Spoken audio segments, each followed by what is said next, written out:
Hey, YouTube, how's it going? As always, I hope you're having a great week, and you should be because it's the last day of 2020. Time for a new year, New Year's resolutions that last, hours, days, maybe.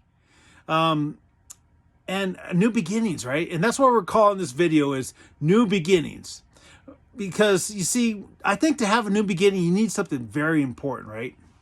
And every year we want to have new beginnings. We want to have a fresh start. We want to have, everything new, right? But in order to have that, I think we need forgiveness. See, when we look back on the last year, I don't think we need to forget, but we need to forgive those who have wronged us and ask for forgiveness from those we've wronged. Because if not, we're just going to walk into these new beginnings with burdens from the old time that's gone by, right? It's not going to be a new beginning. It's going to be a continuation of the same old thing. We need forgiveness to have a new beginning, right? It's required. And we're going to read a parable that Jesus taught, right? The parable of the prodigal son. And if you haven't even read the Bible, you probably know about this parable. But you see, Jesus doesn't always just deal with the main character. He deals with everyone because he wants to have a relationship with all of them. He wants to, have a healing, have you understand every aspect of it, every facet of it. Because you're not always the prodigal son, right? And so he wants to speak to you. So many times we'll read a parable or teaching that Jesus taught, and we'll get something new out of it that we never saw. And it starts like this. It says, we're reading in Luke 15:11 through 32. It says, "Then he said, a certain man had 2 sons. And the younger of them said to his father, 'Father, give me the portion of goods that falls to me.' So he divided to them his livelihood. And not many days after, the younger son gathered all together, journeyed to a far country, and there wasted his possessions with prodigal living." So we see this, right? And the younger son says, he doesn't just say, "Hey, I want to go stand on my own. I want to go do my own thing." He says, "No, I don't agree with what you're doing. I don't like what you're doing. I don't like how you're doing it. I want to do it my way. My way's right. Your way's wrong." It's kind of like, this kid must be, a 20-year-old in college thinking, "Hey, I know what I'm doing. I'm better at this than you. I've already spent 2 years in college. I'm good to go. I know what I'm doing better than you." And the father could have easily said, "Get out of here. You ain't getting nothing." In today's days, we might do the same thing. We might say, "I don't owe you nothing. Get lost." Right? It might not be any different, but that's not what the father did. He gave him his way. He gave him what he asked for. Ain't that just how God is with us? We didn't agree that God knew best for us, right? We felt like we wanted it our way in the Garden of Eden and in our lives, and we fell. We fell short. We sinned. And God could have said, "No, you're not having that. You're not going to have your life." We said, "Give me my life that I might do it my way." And God could have said, "No, you're not having none of that." But instead, he gave us what we asked for. And why is that? Why is that? We got to ask ourselves that. And we'll get to that. But it says, "But when he had spent all, there arose a severe famine in the land, and he began to be in want. Then he went and joined himself to a citizen of that country, and he sent him out into the fields to feed the swine. And he would gladly have filled his stomach with the pods that the swine ate, and no one gave him anything." In other words, he was starving to death. And this guy that hired him, he didn't care if he lived or died. He didn't give him no food. In fact, most likely the reason why he was working for him was to pay off a debt. He wasn't even probably getting paid. So to survive, he was eating the leftovers of the pigs. And you might think, well, okay, who knows? That's probably not that bad, right? Well, in Jewish culture, swine and pigs are considered unclean animals. You weren't supposed to have anything to do with them. You weren't supposed to raise them or have them as livestock or eat them or, have them around in general. And so for him, this is about as low as you can get, right? Is he was feeding the swine and eating their leftovers. You really couldn't get much lower than this. But ain't that where God meets us? at our lowest points? Ain't that where God calls us? Is when we're at the end of ourselves, right? When we'll open our eyes and see the truth. And that's what happens here. It says, but when he came to himself, he said, how many of my father's hired servants have bread enough and to spare, and I perish with hunger? I will arise and go to my father, and I will say to him, Father, I have sinned against heaven and before you, and I am no longer worthy to be called your son. Make me like one of your hired servants. So you think, well, he made a good idea of way he could say to his father to get back in his father's graces and get his way and have a second go at doing it his way. But that's not what is happening here. This is repentance, right? He realizes this guy he's working for, he don't care one bit about him. But when he was with his father loved him. He cared for him. Even his father's servants, right, were way better off. It came to a realization that his father never did anything wrong. All he did was love him. He came to a realization that he was wrong. And that if he could even just get his father to accept him, it'd be far better than where he's at. And you think, well, that's, he didn't chance anything. But the truth is, he could have gone home and typically, even today, would be rejected, would be sent away, would be told no. Or would be told, you got to earn forgiveness. You got to earn it. And you might never earn it. But you got to try every single day for the rest of your life if it takes it. But I'm not going to just give it to you. Or like I said, you could have rejected him and sent him away, and he would have been worse off. He wouldn't even had the food of the swines to eat then. Right? He really took a chance here. Because typically in that day, that's what would happen. He would be rejected. He would be told to leave. He'd be told, you're no son of mine. Or if he did accept him in any way, it'd be because the son came begging for forgiveness. And the father says, you have to do all these things, and then maybe I'll forgive you. But if you mess up even once, you're gone. Right? And we think, well, how harsh is that? But we do the same thing. It's no different in our culture. Think of it. This is kind of a comparison to, let's say you have a son or a daughter or a brother or a sister, and they're addicted to drugs. And you're trying to help them out. You're feeding them. You're letting them live in your house. And all they do is rob and steal and lie from you and cheat so they can get more drugs. And they promise they're going to do better or whatever else. And all they want to do is them drugs. And so one day you say, we're not doing this no more. And they say, fine, I'm leaving. I'm leaving. And they're gone. What happens years later if they come back and they say, I'm sober. I haven't done that for a year or two or whatever. I'm sorry for what I did to you. I don't deserve your forgiveness, but I want you to know I'm asking for it. I'm sorry. Please forgive me. Many times we would say, no, you got to earn it. You got to do this and this and this, and then maybe I'll forgive you. But if you mess up even once, you're gone. That's what we do even today. That's what would happen back here. But you see, there's something that you need to understand. This father, he'd already forgiven the son. You say, well, how do I know that? Well, let's continue reading. He says, and he arose and came to his father. But when he was still a great way off, his father saw him and had compassion, and ran and fell on his neck and kissed him. And the son said to him, Father, I have sinned against heaven and in your sight, and I am no longer worthy to be called your son. But the father said to his servants, Bring out the best robe and put it on him, and put a ring on his hand and sandals on his feet, and bring the fatted calf here and kill it.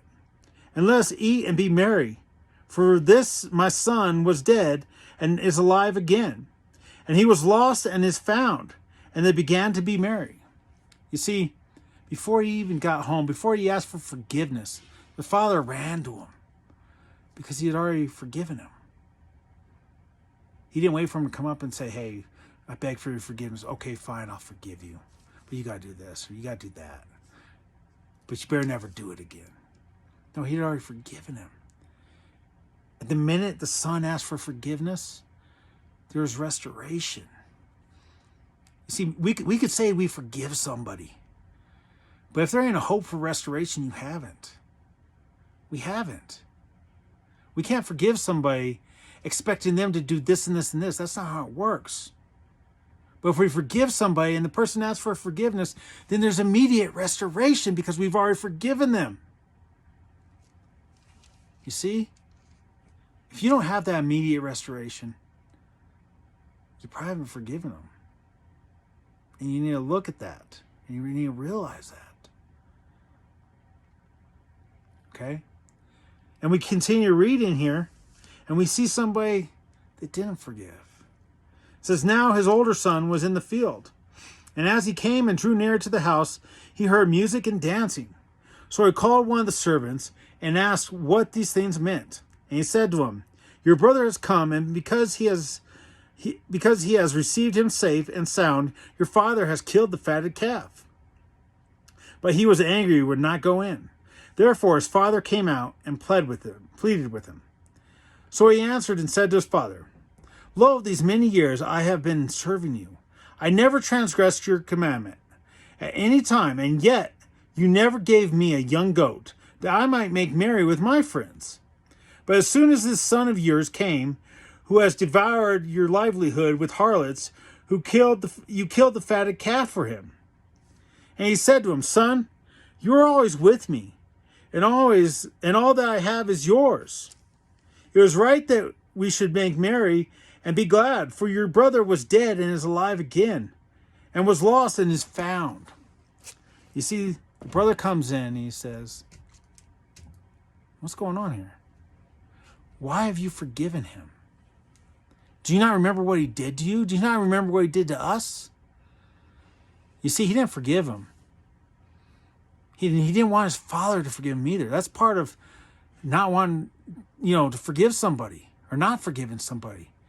If you're upset that restoration can happen, if you don't want restoration, whether it be with you or anybody else, then you haven't forgiven them. And that's the truth. And you're carrying that burden, right? And he gets mad, and he basically says, you're not doing me right. You're not being just with me. He has a moral complaint against his dad, right? He says, I've been here this entire time, and you wouldn't even give me a goat to go have a party and be joyful. But for him, he comes back after doing all this stuff, and you killed the best calf. You see, he says his father is not morally correct there. He has a complaint against him. And so many times,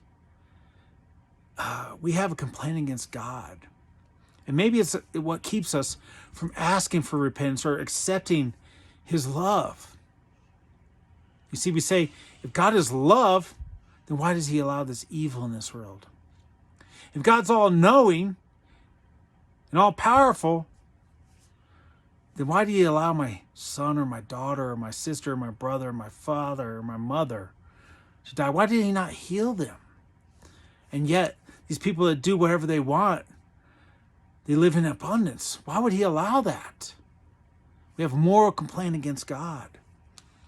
And we might even say, if God's all-knowing, why would he put the tree of life and the tree of good and evil in the garden, right, for us to fall? He knew we were going to screw up. Why would he even do that? And all these complaints, I think, we don't have the right aspect to know the truth. Because in order to experience love, which is what God wanted for us, I think there's no greater aspect to life than love. If you experience love, there's no greater thing. Okay? And God wanted you to experience love. But if he didn't give you a choice, if there was no choice, it would be impossible to experience that. You see, I could program a computer to say all these things that look like love and tell you it loves you and everything else, but if it ain't got a choice, it's just what I programmed it to do. Even if I programmed it to say one of the two, it doesn't mean it chose. It had to have a choice that cost, right? And that's what God gave us. That's why God gave us this choice. But you know what? He gave us this choice, knowing what it would cost him, knowing that we would reject him. He made himself vulnerable to us because he loved us and he wanted us to experience the same love. And you know, we look at it and we say, God, he can't relate to my suffering. But I think you're wrong. You see, because if there's any God in this universe that we could learn about that could relate to your suffering, it's the one true God, because he came to earth. And the ones that rejected him beat him with the inch of his life and then hung him on a cross. He experienced suffering. He experienced pain and rejection for you and for me because he loved us.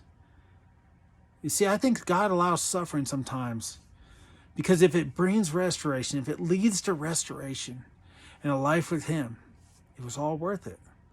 That's what he thought when he sent his son to live here, to be rejected by us, to be put on a cross by us, to lay down his life for us and then rise again 3 days later.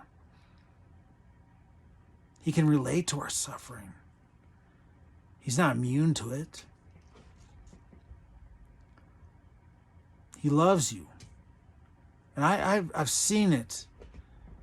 And I can't tell you every single time. You know, you could ask me, why did he do this? Why did he do that? I don't know. He knows. But I have faith in him that's for a better good. Right? You know, we could sit there and we could say, you know, love and affirmation are the same thing, but they're not. You know, if you have a child and he says, hey, I want to reach up there on that stove and get something. Something interesting's going on there. You're always standing over there. And you tell him, no, don't do that. You don't agree with his choice. It ain't because you don't love him. It's because you do. Right? Just because we don't understand what's right doesn't mean God doesn't love us. Doesn't mean he doesn't know what's right. It's our failure to understand, not his. You know, God paid the highest price for you and for me. If you want to have a real new beginning, then put your faith and trust in him. Call on him. Ask for forgiveness. Because he's already supplied it. All you have to do is accept it. Right? Listen, I hope you have a great week. I want to say this. I feel like, you know, the fig tree is ripe. And our redemption is near. So don't wait. Don't even wait a minute. You don't know when your last chance is. You know, you could die today. You could die this second and never have another chance. He's calling you. Maybe he allowed you to go to the end of yourself so you realize that he's there saying, I love you. I want what's best for you. Come home. Come to me. Maybe you're the one experiencing suffering so that others can see God's love. I pray that God give you strength in that.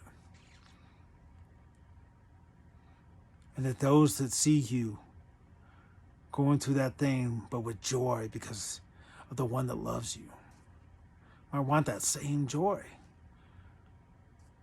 Might want a relationship with Jesus Christ. I hope you have a great year this year. Hope you have a great holidays and everything else.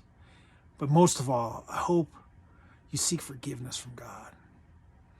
And you seek redemption and restoration that he's offering. Have a great week. I'll see you next time.